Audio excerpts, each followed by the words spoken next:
Hi dear friends, this is your Kiran. Welcome back to Kiran Rao Big Boss channel. Big Boss season 8 and weak 4 అయితే మొత్తానికి Saturday episode complete అయి ఉంటుంది.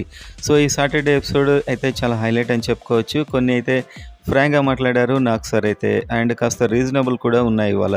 So ఇక నుంచి మీ support ఎవరికి అనేది అయితే మీరు కామెంట్ చేయండి. కామెంట్ బాక్స్ అంతా నింపేయండి. ఎవరు స్ట్రాంగ్ ఉన్నారో తెలుస్తుంది. వీడియోని లైక్ చేయండి అండ్ సబ్స్క్రైబ్ చేసుకోండి ఎర్లీ అప్డేట్ కోసం.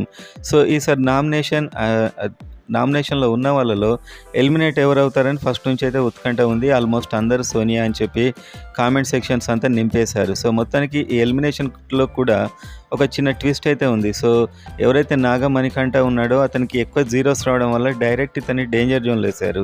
సో డేంజర్ జోన్లో వేయడం వల్ల ఇప్పుడు లాస్ట్కి ఎలిమినేషన్ రౌండ్లో ఉంది నాగమణికంఠ అండ్ అదేవిధంగా సోనియా. సో ఇద్దరు డేంజర్ జోన్లో ఉండడం వల్ల మొత్తానికైతే చివరికి సోనియా ఎలిమినేట్ కావడం జరిగింది. అండ్ ఇక్కడ కూడా ఇంకొక ఇన్ఫర్మేషన్ ఏంటంటే హౌస్ మేట్ యొక్క ఒపీనియన్ అడిగితే మ్యాక్సిమం మెజారిటీ సోనియాకే ఇచ్చారని చెప్పి అయితే న్యూస్. సో ఆమె కూడా ఎలిమినేట్ అయ్యాక చాలా సింపుల్గానే వెళ్ళిపోయినట్లయితే ఇప్పటివరకు వస్తున్నటువంటి న్యూస్. సో ఈ రేపు జరిగేది ఏంటంటే చివరి రౌండ్లో మణికంఠ వర్సెస్ సోనియాలో హౌస్ మేట్స్ డిసిషన్ అని చెప్పి అయితే న్యూస్ వైరల్ అవుతుంది. సోనియా ఎలిమినేషన్ అయితే దాదాపు ఫిక్స్.